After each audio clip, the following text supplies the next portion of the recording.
গতকাল school service commission ওয়েবসাইটে অযোগ্যদের তালিকা প্রকাশ করেছেন।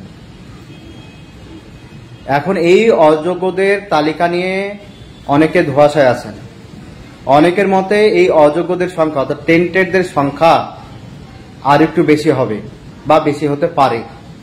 আবার স্কুল সার্ভিস কমিশন যে তালিকা প্রকাশ করেছেন অযোগ্যদের, সেই অযোগ্যদের মধ্যে থেকে অনেকে বলছেন যে স্কুল সার্ভিস কমিশন নাকি তাদের ভুল করে নাম প্রকাশ করেছেন।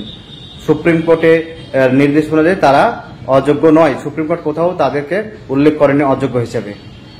হ্যাঁ, এখন কে অযোগ্য কে যোগ্য এই নিয়ে একটু সবাই কনফিউশন আছে। তবে একটা কথা পরিষ্কার বলি, যেসব শিক্ষক শিক্ষিকারা 31শে ডিসেম্বর 2025 পর্যন্ত স্যালারি পাচ্ছেন বা 31শে ডিসেম্বর পর্যন্ত বিদ্যালয়ে যাচ্ছেন, তারা সবাই যোগ্য, এই নিয়ে কোনো দ্বিমত নেই। এখন প্রশ্ন হলো, এই যে যোগ্য অযোগ্যর ঝামেলা চলছে, ফ্রেশাররা কি করবে? তাদের দোষটা কোথায়? তারাই বা এই যোগ্য অযোগ্যর ঝামেলার মধ্যে থাকবে কেন? তারা এতদিন ধরে কষ্ট করে পড়াশোনা করছে, পরিশ্রম করছে একটা ভালো চাকরি করবে বলে, তাহলে এই যোগ্য অযোগ্যদের মধ্যে তারা জড়াবে কেন? তাদের প্যানেলের ভবিষ্যৎটাই বা কি? এই নিয়ে অনেকে চিন্তিত আছে। এখন দেখুন, এসএসসি স্বচ্ছভাবে কিছুই করছে না, আর করবেও না। তাই এখন অযোগ্যদের হয়ে যেমন এর আগে সওয়াল করছিল, হ্যাঁ, এখন হয়তো কিছুটা তাদের নাম প্রকাশ করছে, পুরোটা প্রকাশ করেনি।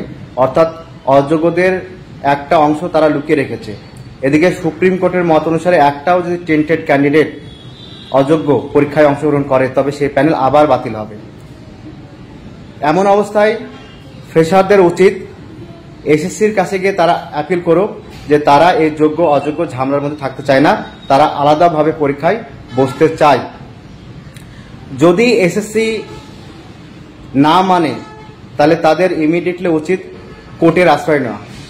তারা কোর্টে গিয়ে বলুক যে তারা ফ্রেশার ভাবে পরীক্ষায় বসতে চায়, কষ্ট করে এতদিন পড়াশোনা করছে, তারা কোনো রকম যোগ্য অযোগ্যর মধ্যে ঝামেলা থাকতে পারে না বা চায় না। তারাও যোগ্য অযোগ্য ঝামেলার মধ্যে থাকতে চায় না। না হলে ভবিষ্যতে কিন্তু এই প্যানেলের ভবিষ্যতে অন্ধকার।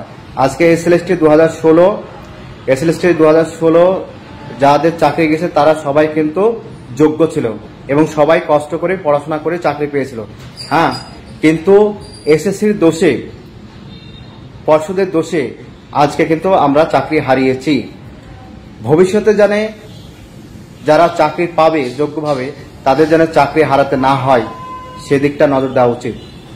তাই বলবো, যারা ফ্রেশার পরীক্ষায় অংশ নেবেন, যারা পরীক্ষার জন্য প্রস্তুতি নিয়েছেন, এতদিন কষ্ট করছেন, আপনারা গিয়ে এসএসসিতে গিয়ে বলুন বা কোর্টে গিয়ে বলুন যে আপনারা যোগ্য অযোগ্যর মধ্যে ঝামেলায় থাকতে চান না, আপনারা আলাদাভাবে পরীক্ষায় বসতে চান। ধন্যবাদ।